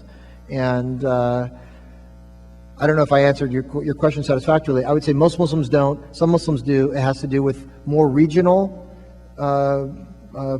interests or disenfranchisement wherever they happen to be located, and some resentment that builds up from that. Hi. Probably the biggest problem I have with understanding all the terrorism, and I've heard the phrase, there's nothing wrong with Catholicism that can't be rectified by becoming more Catholic. And I guess if I think of Catholicism when we had the issue with the priests and the pedophiles and that sort of thing, I think we would have felt, and even people watching Catholics would have felt very,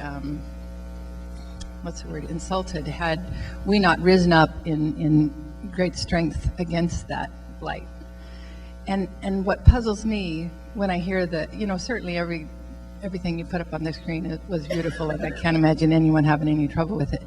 But I don't understand why there's not a huge outroar or outpouring of horror to what your fellow Muslims are doing. That to me is the part that makes me not understand. Very good. So the question, if I could restate it, is simply, how come we don't hear more Muslims condemning terrorism and ISIS and all of that? And my question back at you is, even though the microphone was taken away from you, is who are the top 10 leading Muslim voices that you're waiting to hear from?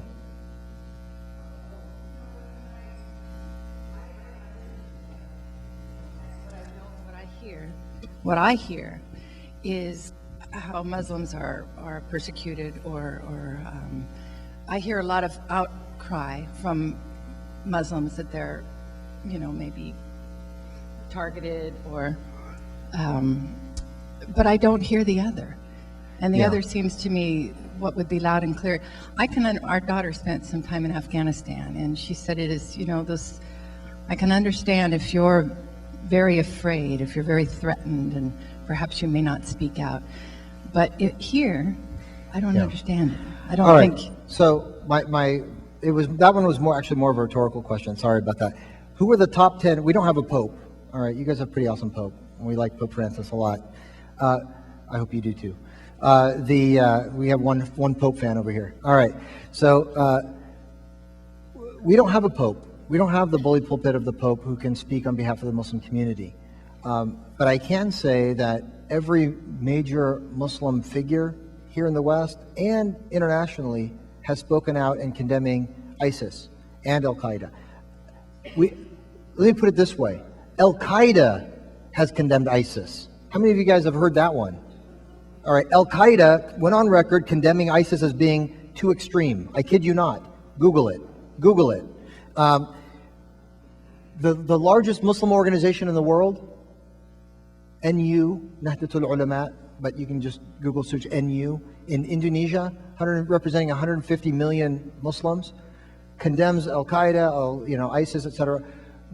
Every major Western figure, religious leader, organization, nationally in the Western Europe and the United States have all gone on record condemning Al-Qaeda, condemning ISIS, condemning terrorism, all of that. You don't hear it in the news, though. I mean, I had organized as part of this Christian Muslim consultative group every year at the Islamic Center of Southern California an annual 9/11 memorial, interfaith memorial ceremony, in which we would, as part of the ceremony, honor a Christian, a Jew, a political figure who was working to build bridges of understanding amongst the faith communities. And we would always invite the media, and we would always condemn terrorism, et cetera, but we would always invite the media. They would never come. And then one year the media came in large numbers. The television cameras all came, and we said, "Oh, great, welcome, thank you for coming." They said, "What are you guys doing here?" And I explained exactly that. And then they said, "Do you know that later on today there's going to be a group of, you'll recognize the era, a group of Minutemen who are organizing a demonstration in front of a mosque across town later on this afternoon to burn an effigy of Osama bin Laden?" I said, "Yeah, I'm aware of that. This is before bin Laden was caught, and in another election cycle when Minutemen were the pre-Tea Party, I guess." And so I said, "Yeah, I'm aware of that." They said, "What do you think? What do you think?" And I'm being interviewed on camera. I think it was Channel 9. And I said, "Well, yeah, that's not how we operate here. We come together and we learn and listen, kind of the way you do with the Muslim-Catholic dialogue, right? We try and understand and get to know one another." And the lady literally, she went off camera and she says, "Oh, come on, you can say something sexier than that."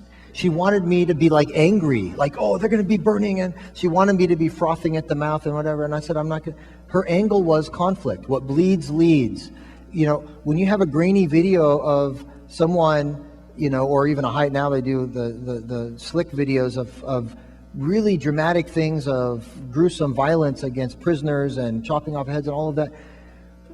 If you get someone to say, "Oh, well, Islam is a peaceful religion," or as Muslims, that's unacceptable, we condemn that, it's not going to make the news. And we've done it till we're blue in the face, and it's very frustrating. So if you really want to know what Muslims think, either read that book, or if you want to hear the Muslim voice, because we don't have the bully pulpit, we don't have our own news outlets, we don't have high profile. I was on the front page of the LA Times. His name Jihad, his mission peace. And, he's like, "Well, what do you spend your time on?" I'm like, "I spend my time trying to let people know where we stand as Muslims and, that we condemn terrorism and this and that." And in the article, it says, you need a good PR person, right? You need a good PR firm. I was speaking at Pepperdine at the time, and someone made that comment that was recorded in the article.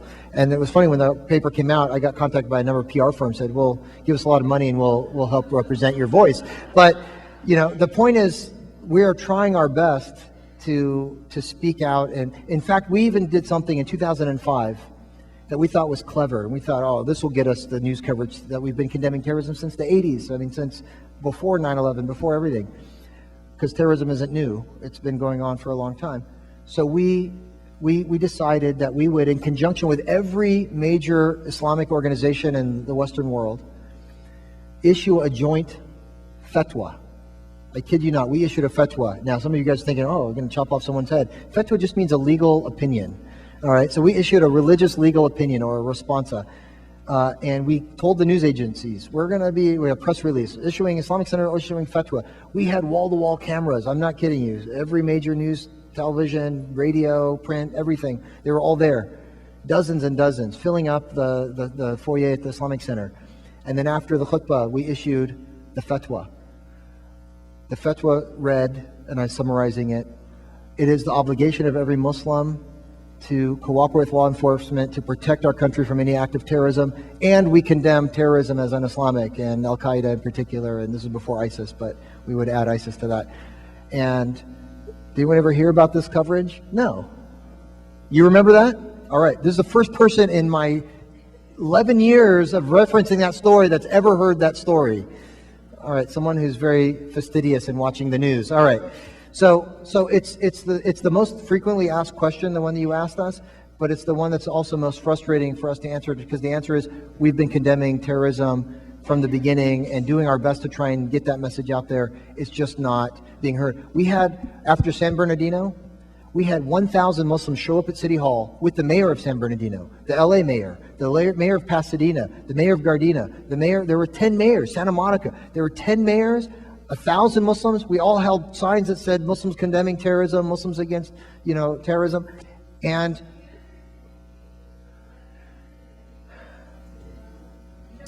I think the challenge that we have is the challenge of media, the nature of media. So we're going to need to move on to another question. Why Turkey does not condemn the terrorism, and Saudi Arabia?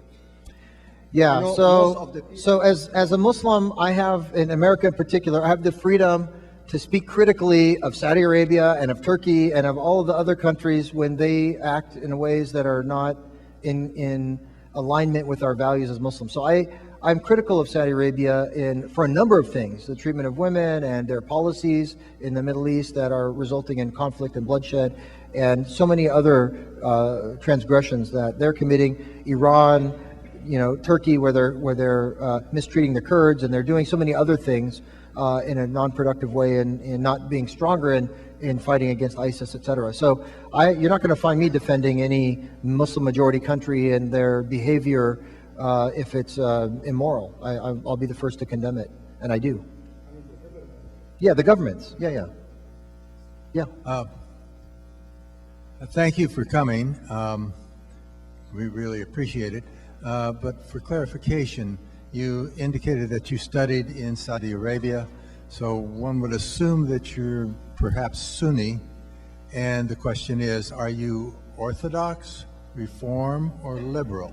Yes. Relative to Islam, Yeah. not So politics. so here, also and not mentioned in my bio is that I also studied in Iran. So I studied Arabic in Saudi Arabia and Farsi in Iran. So I come from a Sunni family, but I consider myself Muslim with a capital M, and I don't feel like I have to choose between those two sects in that sense.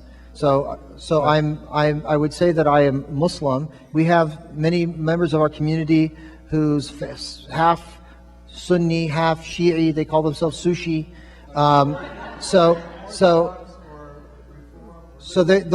Those Orthodox, Reform, Liberal categories fit for Judaism because there are actual, seminaries and ordination, etc.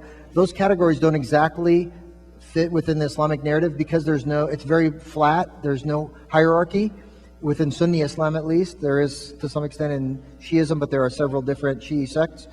And so I would simply say that I'm not a literalist.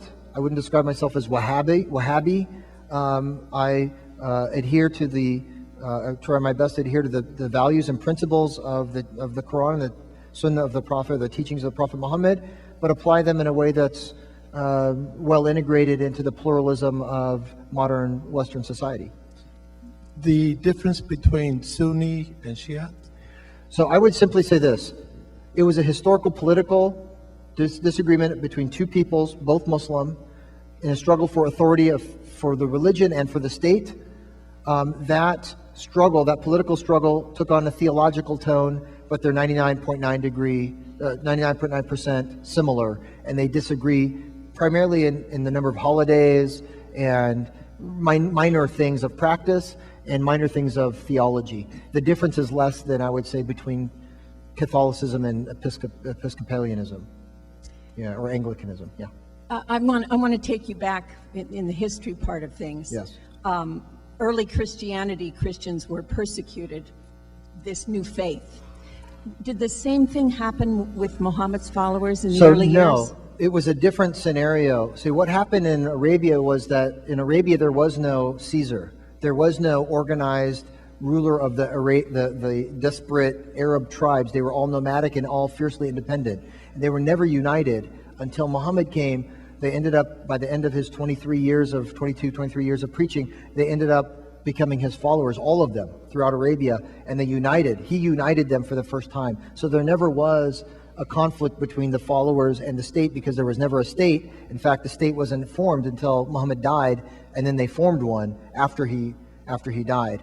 He kind of ruled a city-state, and was kind of elected mayor, so he wasn't persecuted for the latter part of his teaching. In the first 13 years of his preaching, he lived in the city-state of Mecca, and the tribal leaders, and his uncle and grandfather were amongst them.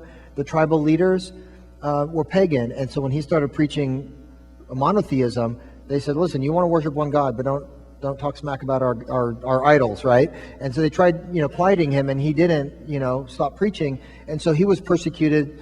But he was protected because he was from noble lineage. But some of his followers, from the women and the marginalized, the poor, the down and out slaves who followed him, they were persecuted, some to the point of death. And so he fled for the last 10, 11 years of his life to the city-state of Medina with his followers, and they were under the protection of the peoples there, of the tribes there.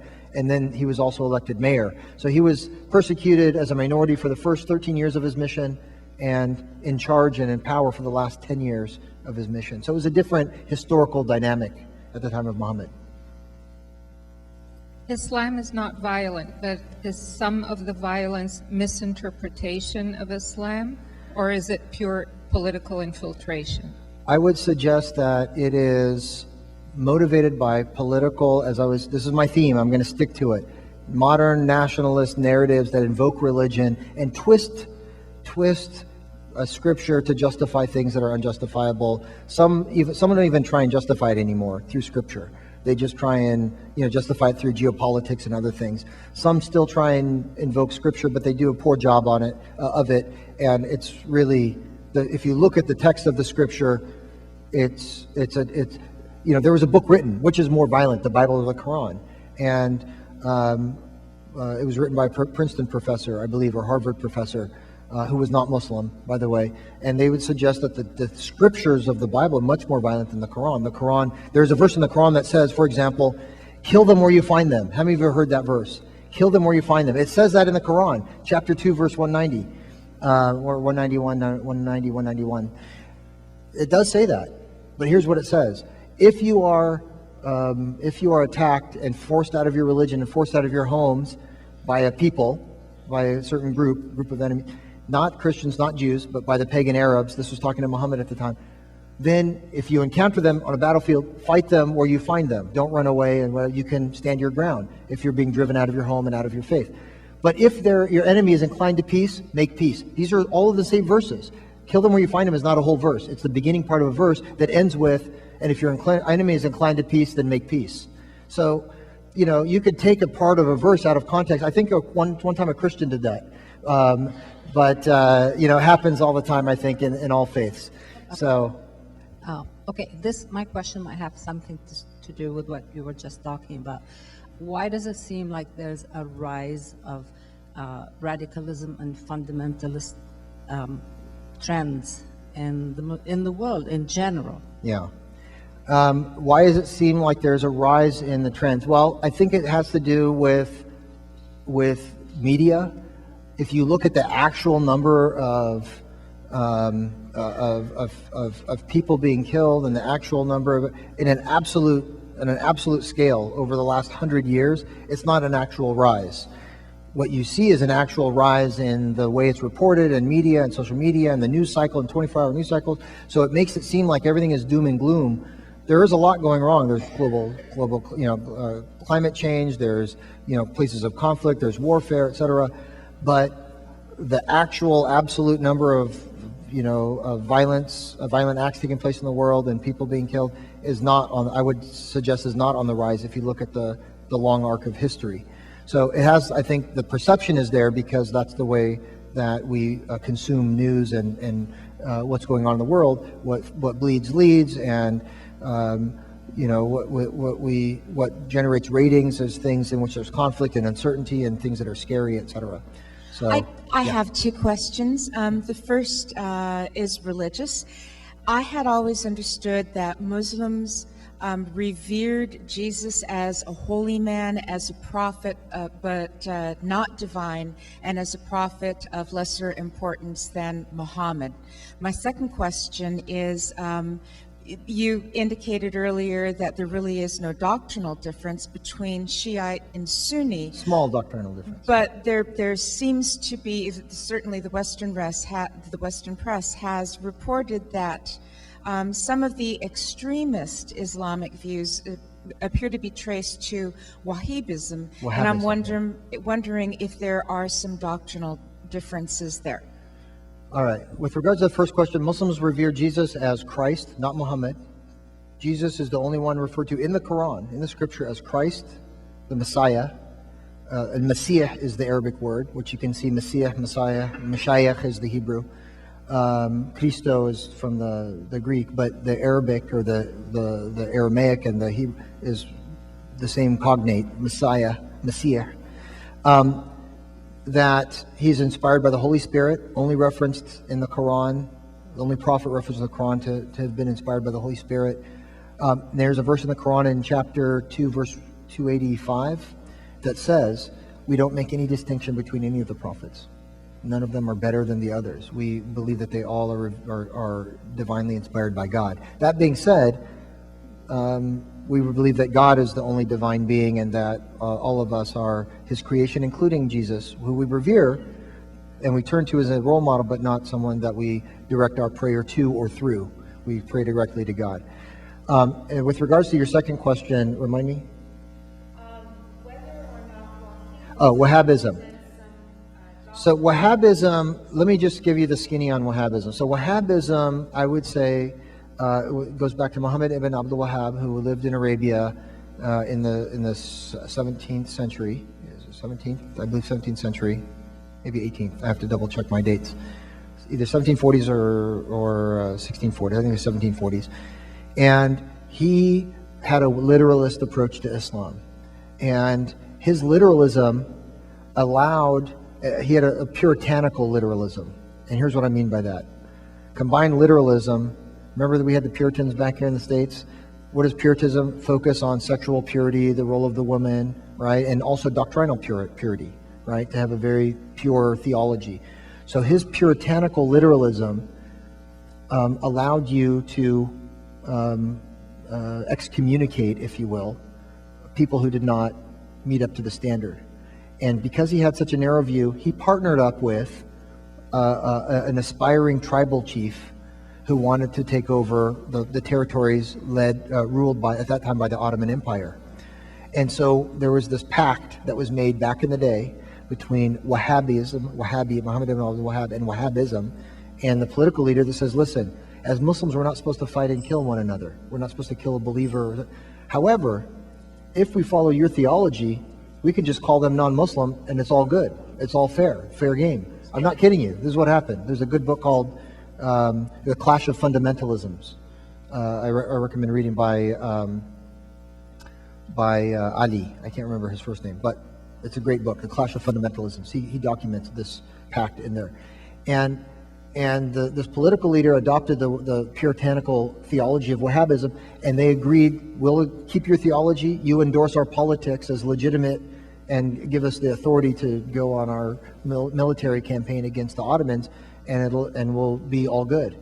That pact was intact until the First Gulf War, in which the Saudi Kingdom invited the Americans, who were not theologically pure, according to Wahhabism, onto their territory, and then that's when the Wahhabi religious militant zealots turned on the Saudi Arabian government, and now Saudi Arabia is like, we created a monster, Frankenstein's monster, we created a monster, and now we're facing that. So, yes. Do you think the problem we're having today is because of the leaders that we've killed in the region that have provoked this you mean terrorism? like Saddam Hussein? We created a vacuum by killing Saddam Hussein. I know of a Christian woman who lived in Baghdad, moved to Mosul, and she said, I think it was Saddam Hussein was the leader there.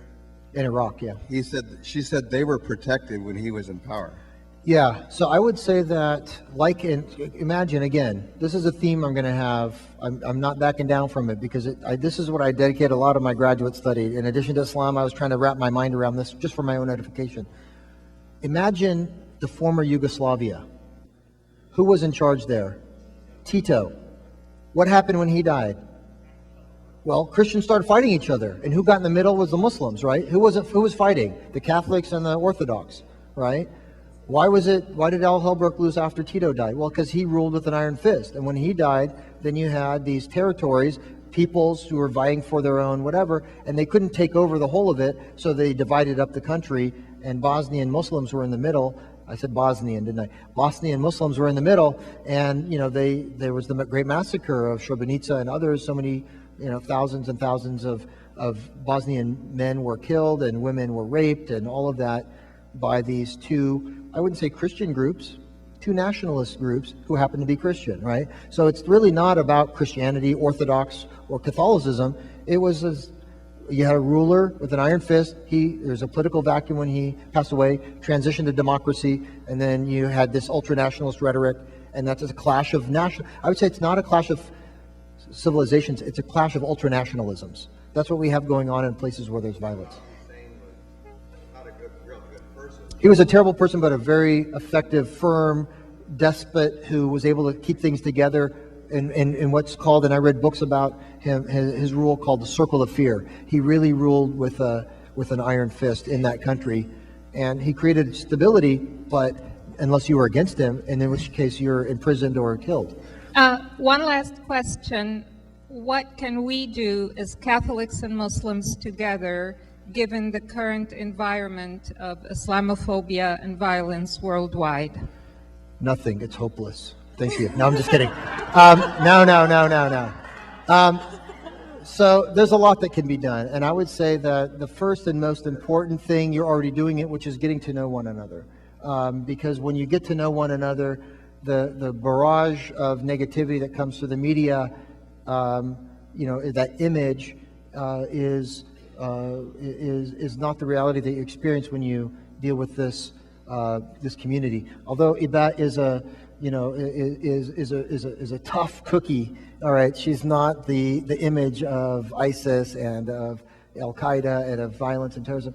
This is what our community looks like. We're very, involved and committed professionals and citizens and neighbors and mothers and fathers and husbands and wives, and we're just trying to live lives like everyone else. And so, the first step is simply getting to know a Muslim. And for those who are watching at home, get to know your Muslim neighbor. And the way you can introduce yourself is simply by saying, Assalamu alaikum, right? That's your passport. Now, people might look at you askew if you're too enthusiastic while saying it. It's like, what? Are you Muslim? What's going on? But no, you'll be responded to with that greeting, with a warmth and a smile. And let that be the beginning of a conversation. I spoke at the Religious Education Congress for the third year in a row now in Anaheim, where it's 40,000 Catholics from around the world. And I made that recommendation to the, 1,000 people or so that were in the audience. And I got an email from one of them and said, she had a picture. It was a woman. She had a picture of her neighbor who she had never talked to before. She went up to her and said, Assalamu alaikum, and they became like the best of friends, and they had she took a picture of the food that they had made for one another, and, it really started off a friendship. So the first thing is just get to know your Muslim neighbor. Second thing is, don't just be a passive consumer of news. If you hear a certain narrative, do some active searching of your own, because if you want to know what are Muslims saying, Google, what do Muslims say about terrorism? By the way, you'll get an answer that'll reflect what it is that I shared with you today. Muslims are saying what I'm saying. It just doesn't make the news. It doesn't make the media. So, but it is there. It is there. Well, I had a good friend. I have a good friend who's a famous celebrity musician, and someone said, "Oh, Muslim, how come Muslims aren't condemning terrorism?"